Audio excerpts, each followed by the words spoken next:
درود پاک پڑھیں اللہم صلی علی سیدنا شفیعنا مولانا محمد معدود والکرم منبع العلم والحلم والحکم وآلہ وآصحابہ وبارک وسلم صلاۃ و سلام علیک یا رسول اللہ صلی اللہ تعالی علیک وعلی آلک واصحابک وازواجک وذریاتک واہل بیتک اجمعین سبحان ربک رب العزت عما یصفون وسلام علی المرسلین والحمد للہ رب العالمین۔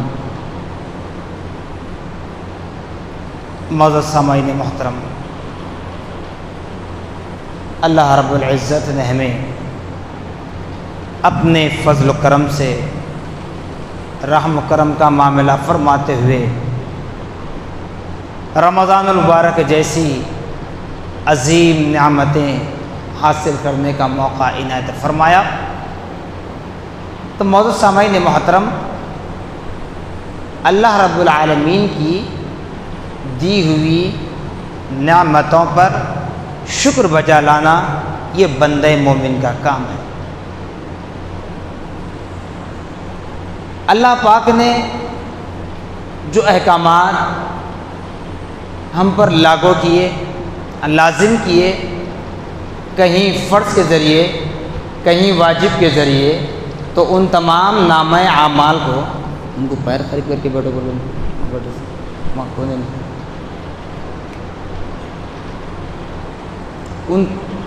پیر خرید کر کے بیٹھو ان تمام اعمال کو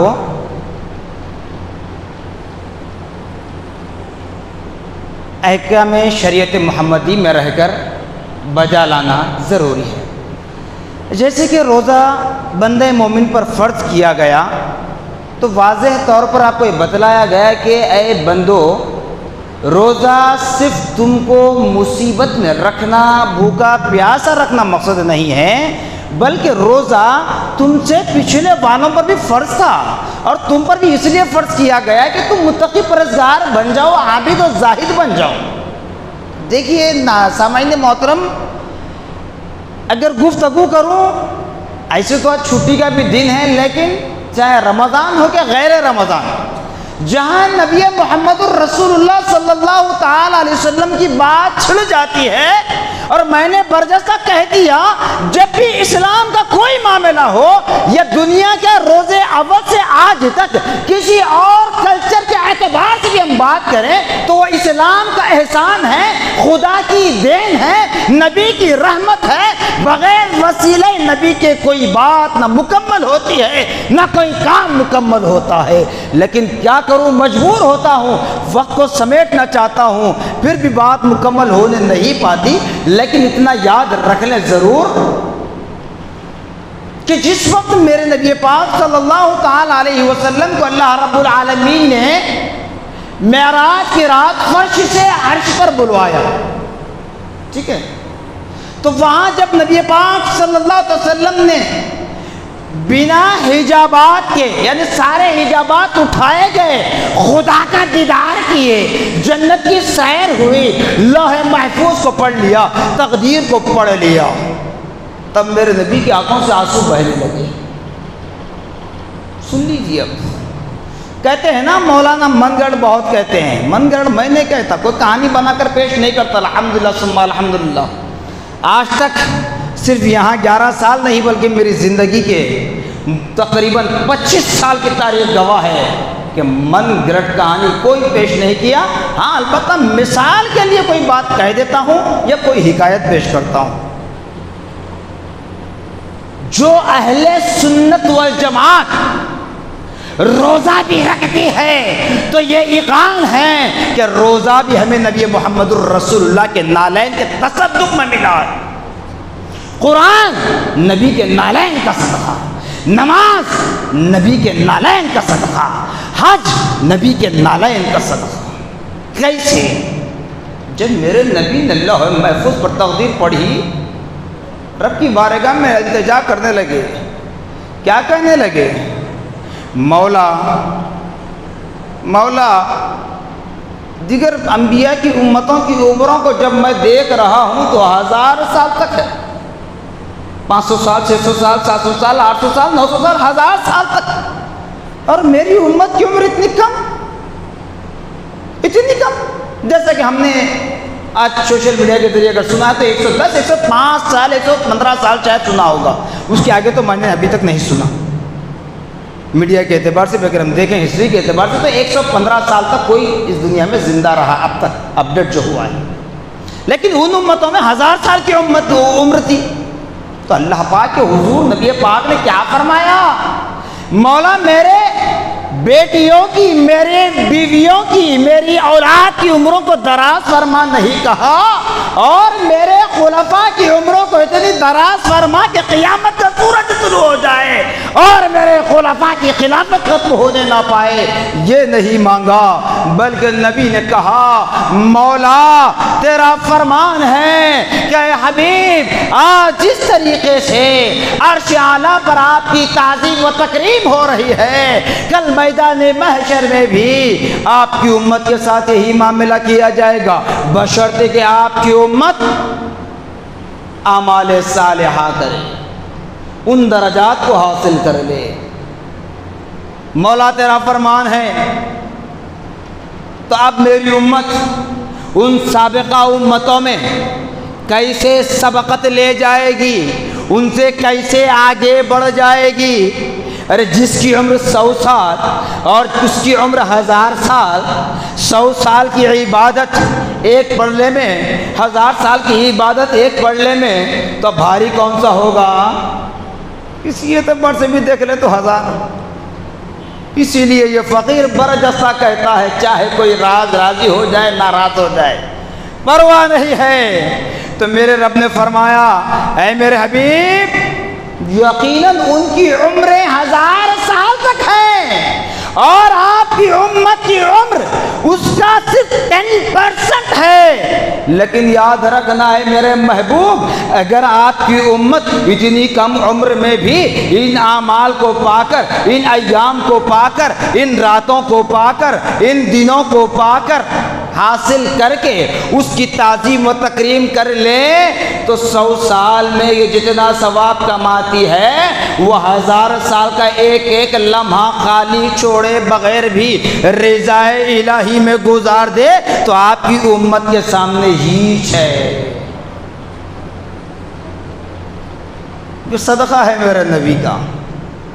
اب اس کے بعد بھی اگر کوئی روزہ چھوڑتے ہیں یہ اپنی اپنی مرضی ہے صاحب، کیونکہ برجستہ جتنا کہنا میں نے کہہ دیا کہ رمضان المبارک کا ایک روزہ بلا عذر شرعی چھوڑنا، تفصیل بتا دی اب اس میں نہیں جاؤں گا. بلا عذر شرعی، شریعت کے دائرے میں جس پر عذر لازم ہے، جس پر روزہ معاف ہے، معاف سے مراد رخصت ہے، لیف ہے، بعد میں اس کا قضا کرنا ہے، ایسا یہ نہیں کہ معاف تو بالکل ہی معاف نہیں، بعد میں اس کی قضا ہے. تو شرعی عذر کے بغیر اگر کوئی ایک روزہ چھوڑ دے ماہ سیام کا تو اس کے لیے بتلایا گیا کہ رمضان المبارک کے اختتام کے بعد 1 دن 2 دن 1 ہفتہ 2 ہفتے 15 دن 20 دن مہینہ 2 مہینے سال 2 سال نہیں، بلکہ اگر وہ 50,000 سال بھی اس دنیا میں زندہ رہے اور 50,000 سال تک کنٹینیو ایک روزے کی قضا ادا کرنے کے لیے روزہ رکھتا جائے تو ماہ سیام کے ایک روزے کا بدلہ حاصل نہیں کر سکے گا، ماہ سیام کے ایک روزے کا بدلہ نہیں پائے گا. تو خدا را ماہ سیام کی قدر کیجئے. آج 13واں روزہ ہم مکمل کرنے جا رہے ہیں، لیکن بڑا افسوس ہوتا ہے بھائی، آپ کچھ کہیں بڑا افسوس ہوتا ہے. نوجوان ہیں، سب کچھ ہیں، اچھا ٹھیک ہے ضعیف بھی ہے، میں نے باہر کا پھر ابھی کہتا ہوں بھائی میرا سوال یہی ہے، صرف یہ ابراہیم گلشنی کے مسلی بورا بنڈے کے لوگ نہیں، جہاں تک میری آواز جا سکتی ہے، اب یہ ویڈیو بنتا ہے یوٹیوب پر وغیرہ جاتا ہے تو ساری دنیا دیکھیے، تو ہر کسی سے میرا سوال ہے، ارے بابا جب روزہ تم بیماری کی وجہ سے، کمزوری کی وجہ سے چھوڑ رہے ہو، کام کی وجہ سے چھوڑ رہے ہو تو ذرا مجھے یہ بتا دو، بیڑی پینے سے، سگریٹ پینے سے، گٹکا کھانے سے، زردے کا پان استعمال کرنے سے کیا آپ کے اندر انرجی پیدا ہو جاتی ہے؟ کیا آپ کی بیماری دفع ہو جاتی ہے؟ کیا آپ کے کام میں برکت ہو جاتی ہے؟ کیا آپ کی نوکری میں آپ کا سیٹ انکم اضافہ کرتا ہے؟ کیا ماجرا ہے بتائیے تو صحیح۔ نہیں، اسی لیے بات کھول کر کہتا ہوں، قرآن نے مسافر پر روزہ معاف کیا، لیکن وہ اس وقت کا سفر تھا، آج کے مسافر پر روزہ معاف نہیں ہے۔ قرآن نے بیمار پر روزہ معاف کیا، وہ بیمار ویسے تھے، آج کے بیمار ناٹک باز بیمار نہیں۔ اب کتنے بیمار ہیں آپ بہتر جانتے ہیں، کسی کو کہنے کی ضرورت نہیں ہے۔ اب کہتے ہیں کہ تکلیف ہوتی ہے، اب ذرا بتا دو، میں انانیت کی بات نہیں کرتا بلکہ فخر سے کہتا ہوں، خدا اس کے رسول کا کرم کیسے ہوتا ہے۔ رمضان سے پہلے بھی میرا پکارا سنا کرتے تھے، آج بھی سن رہے ہیں، حالت روزہ میں بول رہا ہوں۔ کیا آواز میں کوئی کمی آ رہی ہے؟ کیا تھک کر کرسی پہ بیٹھ کر رہا ہوں؟ نہیں۔ کیوں؟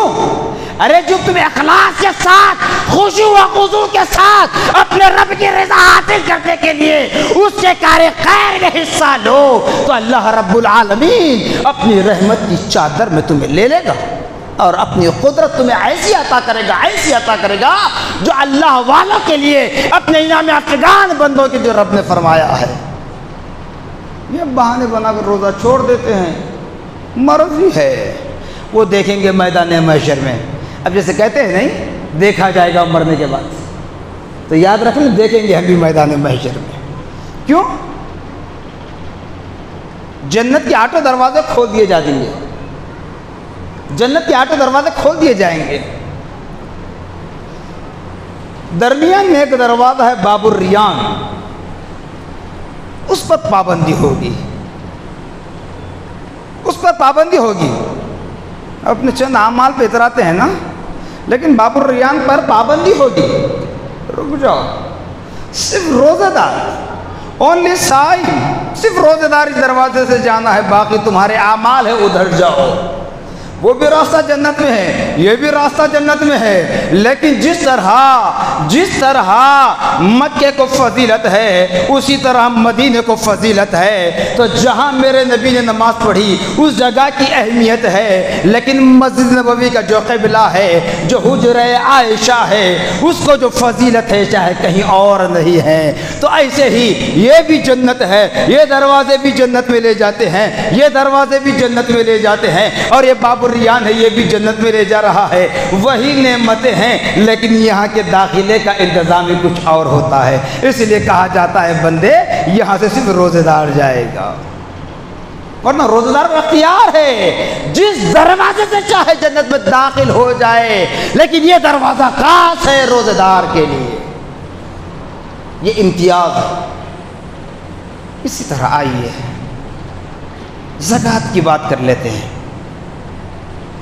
زکوٰۃ کے واسطے بڑا پسو پیش کرتے ہیں، بڑا ہی پسو پیش کرتے ہیں۔ قرضہ ہے، اماں شوگر کی مریض ہے، بابا ہارٹ پیشنٹ ہے، بیوی فنا ہیں، بچوں کی فیس ہے، فنا سب ابھی یاد آ جاتا نہیں۔ آپ سننے والے کچھ بھی سمجھ لو، میں اوپن بولنے والا ہوں، مجھے کوئی پرواہ نہیں ہے، کیونکہ نہ بولوں تو میدان محشر میری گرفت ہوگی خدا اس کے رسول کی بارگاہ میں، اس لیے میں اس گرفت سے بچنا چاہتا ہوں۔ اس کے بعد عمل کرنا یا نہ کرنا یہ اپنی اپنی مرضی ہے۔ زکوٰۃ کے لیے کیا بتایا گیا؟ قرآن نے بتلا دیا، جو لوگ، تفصیلات میں نہیں جاتا، آیتیں پڑھتے ہوئے آپ کو مفہوم بتا دیتا ہوں۔ جو لوگ اپنے پاس سونا چاندی زیور مال متاع پیسہ جمع کرتے ہیں اور اس کی زکوٰۃ نہیں نکالتے، تو وہ مال وہ زیور اس انسان کے لیے کل میدان محشر میں اژدہا سانپ کی شکل اختیار کر کے آئے گا جی۔ اس کے بعد تمہارے گلے میں توق بنا کر ڈالا جائے گا، جیسے لاکٹ مالا زنجیر نیکلیس پہنتے ہیں نا، چاہے مرد ہو یا عورت، سب کے لیے کہہ رہا ہوں. تو ایسے ہی وہ سانپ گلے میں آئے گا اور اس کے جبڑوں کے دونوں جانب دو بڑے تیز دھار کانٹے ہوں گے. جی کانٹے ہوں گے، اور وہ اپنے دونوں تیز دھار کانٹوں سے کیا کرے گا؟ تمہارے منہ میں، بالکل منہ میں وہ اپنا منہ ڈالے گا اور اپنے دونوں کانٹوں سے ہمارے دونوں جبڑوں میں ڈال کر کھینچے گا اور کہے گا لے میں تیرا مال ہوں، لے میں تیرا زیور ہوں، لے میں تیری زینت ہوں. دنیا میں زینت کرتا تھا، عائش کرتا تھا، اب بھی یہاں سب کے سامنے اپنا عائش کر کے بتا، اپنا زیور بتا، اپنا سونا بتا، اپنے مال پر اتراتا تھا، اب اترا کر بتا. قرآن اٹھا کر پڑھیے، حافظ قرآن بیٹھے پوچھ لیجیے، حفاظ بیٹھے ہیں ہمارے پاس، پوچھ سکتے ہیں. قرآن کا ترجمہ بتا رہا ہوں. ازدحام بن کر آئے گا اور وہی ہمارا مال ہوگا جو ہمیں تکلیف دے گا. پھر اسی طرح نبی مکرم صلی اللہ تعالی علیہ وسلم کے اس دار فانی سے دائی اجل کو لبیک کہنے کے بعد حضرت ابو بکر صدیق رضی اللہ تعالیٰ مومنین کے خلیفہ اول مقرر ہوئے. تو حضرت ابو بکر صدیق رضی اللہ تعالیٰ مکے کی وادیوں میں اعلان کر رہے تھے اقیموا الصلاۃ وآتوا الزکاۃ کی تفسیر بیان کرتے ہوئے کہ لوگوں نماز بھی قائم کرو اور زکوٰۃ بھی ادا کرو. تب مکے کے اس وقت کے بھی تھے، جاہل آج بھی ہے. بہرحال تو انہوں نے کہا کہ ہم نماز پڑھ لیں گے، زکوٰۃ نہیں دیں گے. یہ بھی کہہ سکتے تھے ہم زکوٰۃ دیں گے، نماز نہیں پڑھیں گے، لیکن کیا کہا نماز پڑھیں گے، زکوٰۃ نہیں دیں گے. کیوں؟ کہ نماز میں کوئی خرچہ کرنا نہیں نا بھائی. نماز 10 منٹ، نماز پڑھ لیں گے، زکوٰۃ نہیں دیں گے. زکوٰۃ یہ تو مال ختم ہوتا ہمارے پاس ہے، مال خرچ ہوتا ہے، یہ ان کی سوچ. اور آج بھی جو زکوٰۃ دینے سے انکار کرتے ہیں ان کی سوچ. اب پھر سوچ کیسی ہوتی ہے وہ آگے وہی بتا دوں گا انشاءاللہ. تو حضرت ابو بکر صدیق نے فرمایا کہ نہیں زکوٰۃ دینا ہوگا. پھر حضرت عمر رضی اللہ عنہ بھی خلیفہ نہیں ہیں، صحابی رسول ہیں، لیکن نبی پاک صلی اللہ تعالی علیہ وسلم کی سنت پر عمل کرتے ہوئے خلیفہ وقت حضرت ابو بکر صدیق رضی اللہ تعالیٰ عنہ عمر کو اپنی بارگاہ میں نہیں بلاتے بلکہ عمر کے پاس چل کر جاتے. جی خلیفہ وقت ہیں، چل کر جا رہے ہیں، جا کر کہتے ہیں اے عمر کہ یہ مکے والے نماز پڑھنے تیار ہیں، زکوٰۃ دینے سے منہ پھیر رہے ہیں. تو حضرت عمر نے کہا امیر المومنین چھوڑ دیجئے. اب ہمارے پاس بھی کہتے ہیں نہیں، کچھ ہوتے جانے دو مصعب. اب بازار میں سڑک پر بھی کچھ ہوتا تو مصعب جان دو. مصعب بھی بیچارہ بدماشی مصعب بے قصور ہے، ایسے محسوس ہے، جانے دو. بات جب تک پوری سن نہیں سکتے، سمجھ نہیں سکتے، فیصلہ نہیں کرنا. تو وہ مسجد خدا بندی تھی، یہ میں نے تمثیلاً بتا دی. حضرت عمر نے کہا کہ امیر المومنین چھوڑ دو انہیں، اگر نماز پڑھنا چاہتے ہیں نماز پڑھنے دیجیے، زکوٰۃ اگر نہیں دینا چاہتے چھوڑ دیجیے. تو حضرت ابو بکر نے پلٹ کر کہا، برجستہ جلال میں آ کر کہا اے عمر بتاؤ کس کو کہہ رہے ہیں؟ عمر کو. اور وہ عمر کے لیے نبی نے فرمایا میرے بعد اگر کوئی نبی ہوتا، خدا کو منظور ہوتا کہ میرے بعد بھی کسی کو اور نبی بنایا جائے تو وہ عمر ہوتے. عمر وہ جن کے نام سے شیطان بھاگ جاتا ہے، جن کے نام سے شیطان بھاگ جاتا ہے. اس عمر کو کہہ رہے ہیں امیر المومنین ابو بکر رضی اللہ تعالیٰ.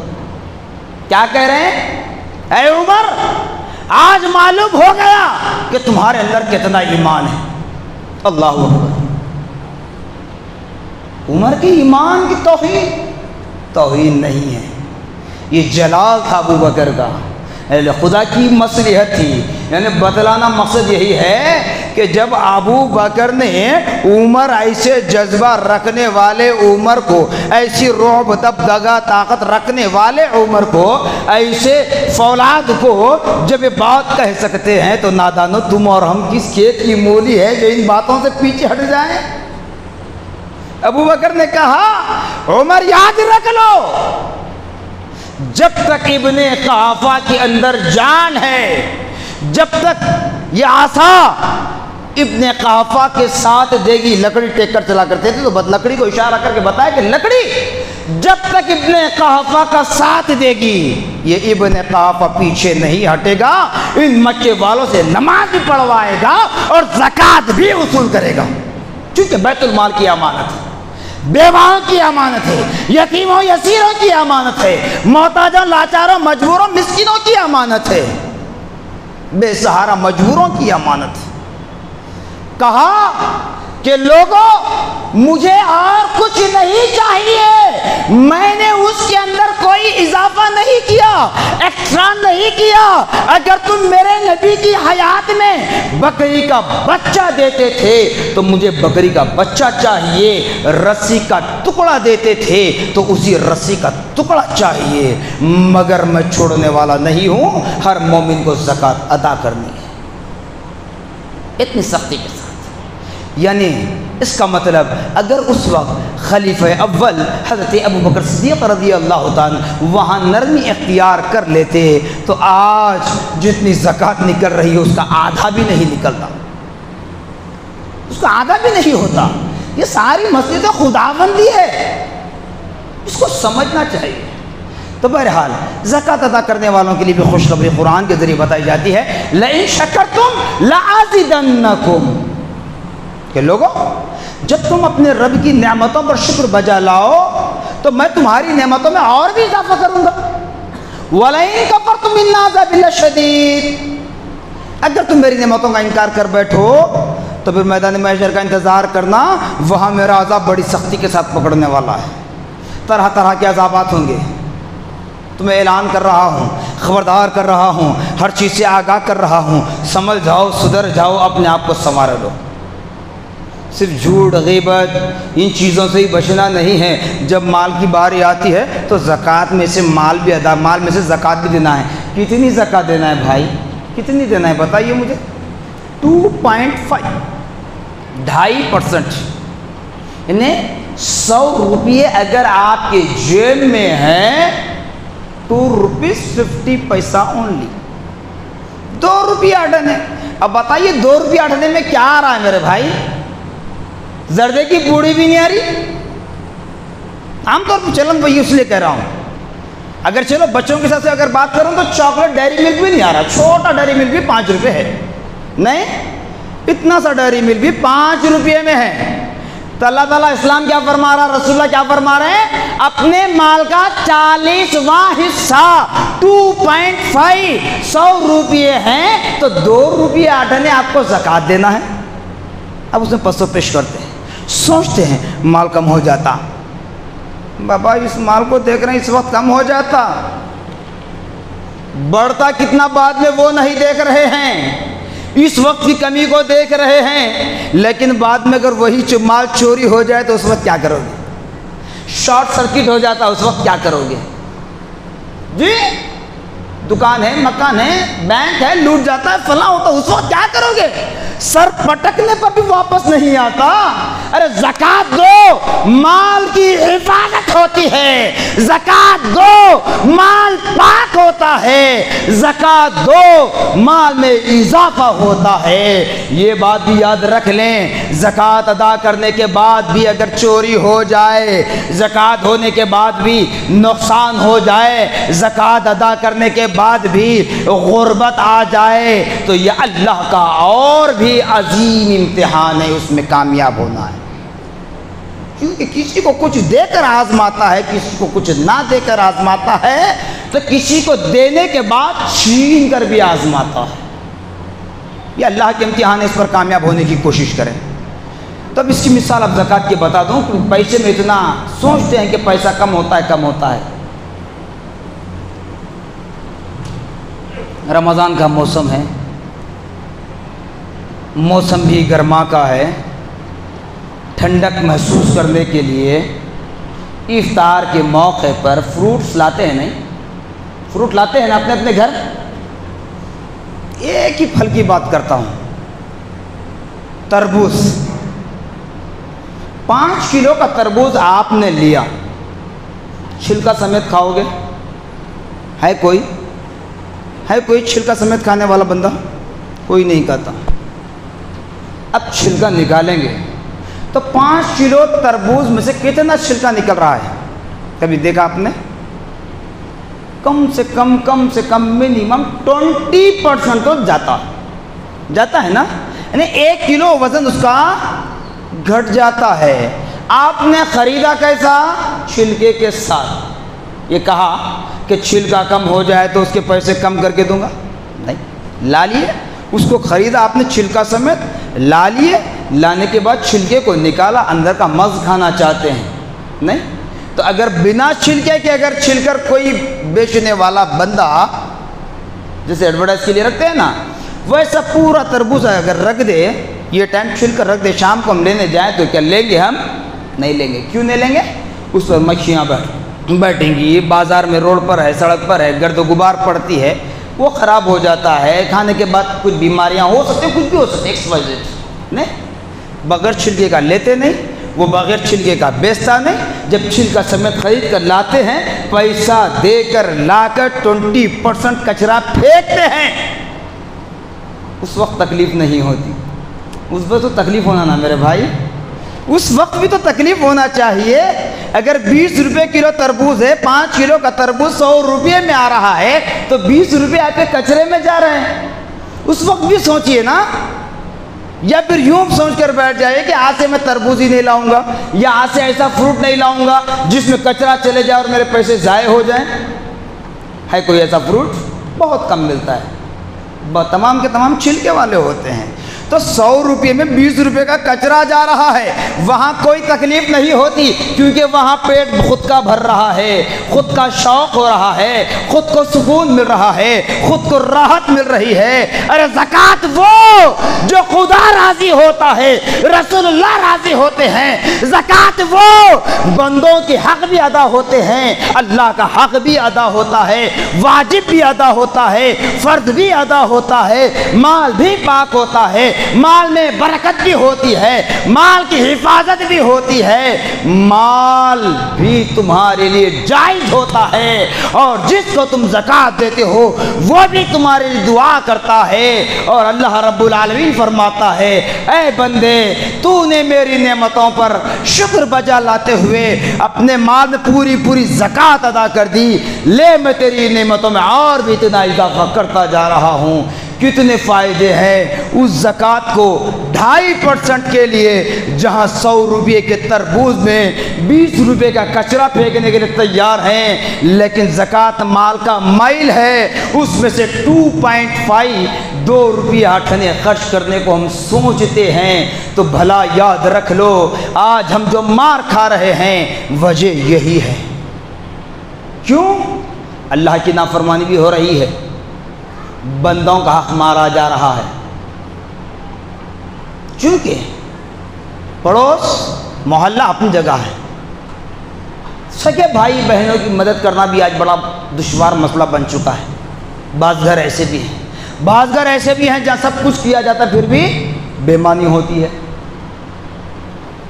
تو پھر جب یہ سارے چیزیں ہیں اس کے بعد نہیں کر سکتے، تو اللہ پاک نے نظام بنا دیا، اے بندو تمہارے دل بڑے چھوٹے ہیں،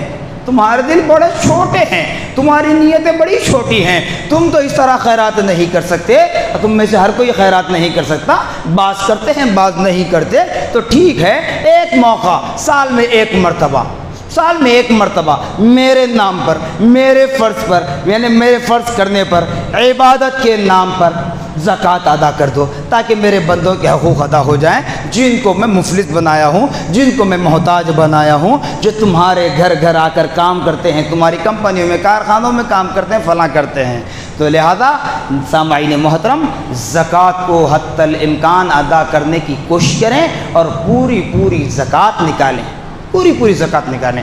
بالکل آخری بات کہہ رہا ہوں کہ زکوٰۃ کا مال، صدقہ فطر کا مال، اس میں محتاج اپنے قریبی رشتہ دار ہیں۔ سب سے پہلے ماں باپ، دادا دادی، نانا نانی، بیٹا بیٹی، پوترا پوتری، نواسا نواسی، ان کو آپ زکوٰۃ نہیں دے سکتے کسی صورت میں، سید کو کسی صورت میں آپ زکوٰۃ نہیں دے سکتے۔ ماں باپ، دادا دادی، نانا نانی، بیٹا بیٹی، پوترا پوتری، نواسا نواسی، اگر یہ لوگ مستحق ہیں، حقدار ہیں زکوٰۃ کے، سادات ہیں، حقدار ہیں، مستحق ہیں زکوٰۃ کے، 2.5 پہ نظر مت رکھیے گا، بلکہ آپ کے پاس 97.5 جو مال ہے ان میں سے ان کی مدد کریں، رائٹ۔ پھر اس کے بعد رشتہ دار، دوست احباب، پڑوسی، محلے والے، گاؤں والے، شہر والے، اس کے بعد باہر جائیں گے۔ لیکن جس کسی کو بھی دے اچھی طرح جان لیں کون ہے کیا ہے۔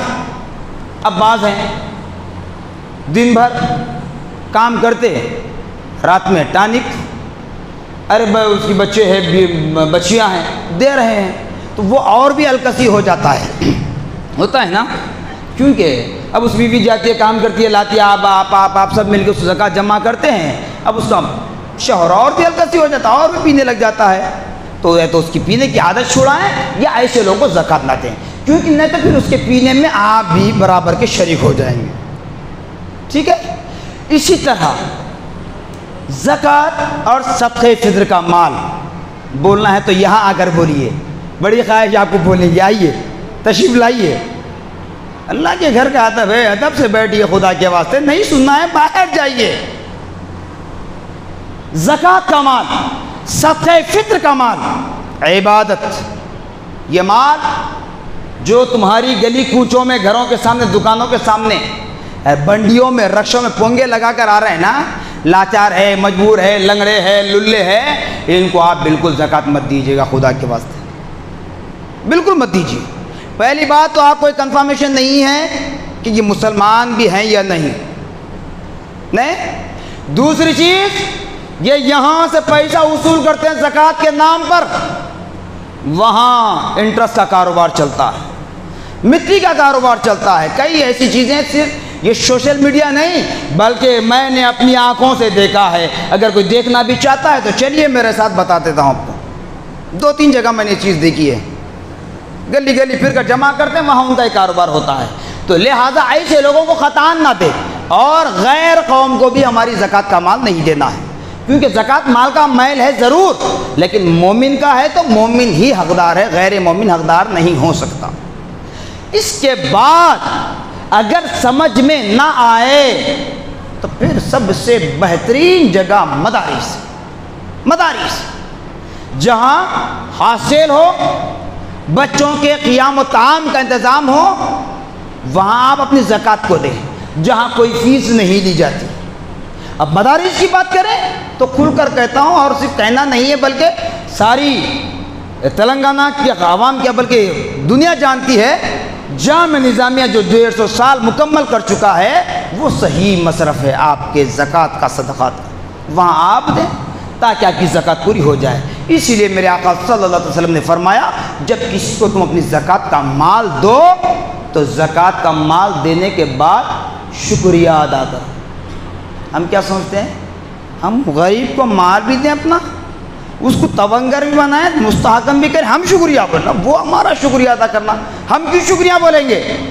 تو فرمایا اس لیے شکریہ ادا کرو کہ آج وہ تمہاری زکوٰۃ لے رہا ہے، آج وہ تمہاری زکوٰۃ لے رہا ہے، کل وہ دن آئے گا جب سب کے سب اپنی اپنی زکوٰۃ لے کر نکلو گے، بانٹنے کے لیے کوئی لینے والا نظر نہیں آئے گا۔ اسی لیے زکوٰۃ لینے والے کا بھی شکریہ ادا کرو کہ اللہ پاک نے اسے لینے والا بنایا، تمہیں دینے والا بنایا۔ تو بہرحال ناظرین سامعین محترم، زکوٰۃ کو حتی الامکان ادا کرنے کی کوشش کریں اور صحیح جگہ پر خرچ کرنے کی کوشش کریں۔ زکوٰۃ کے مال سے مساجد کی تعمیر میں استعمال نہیں کیا جا سکتا، مسجد میں لائٹ فیان یہاں وہاں کہیں مسجد میں اگر لگانا چاہتے زکوٰۃ کے مال سے آپ کچھ نہیں کر سکتے، زکوٰۃ کے مال سے کوئی سیلری نہیں دے سکتے، محنت کرنے والے کو اس کا محنتانہ نہیں دے سکتے۔ اب شب قدر میں جہاں امام صاحب، حافظ صاحب، مؤذن صاحب کوئی انتظامیہ کی جانب سے تہنیت پیش کی جاتی ہے، عوام میں سے بھی کچھ لوگ تہنیت پیش کرتے ہیں، تو وہ لوگ تہنیت پیش کریں، لیکن لفافے میں اگر کچھ رقم رکھ کر دے رہے ہیں تو وہاں پر بھی زکوٰۃ کی رقم استعمال نہیں کر سکتے، ورنہ پھر آپ کی زکوٰۃ ادا نہیں ہوگی۔ پھر وہی کہنا پڑے گا گھڑے بھر شہد میں چوہے کی مینگنی گر گئی، سارا شہد برباد ہو گیا۔ لاکھوں روپے آپ نے زکوٰۃ نکالی، 500 1000 روپے اس طرح استعمال کر لی تو ساری زکوٰۃ آپ کی برباد ہو جائے گی۔ تو خدا را اللہ اس کے رسول کا واسطہ زکوٰۃ اور صدقہ فطر کا بڑے خاص اسے اہتمام کریں، اور اپنے مومن بھائی بہنوں جو ضرورت مند ہیں ان کو دیں، ان پر خرچ کریں۔ جزاکم اللہ خیرا جزا، وآخر دعوانا ان الحمدللہ رب العالمین۔ سنت ادا فرمائیں، اگلی صفوں کو مکمل کرتے ہوئے سنت ادا کریں۔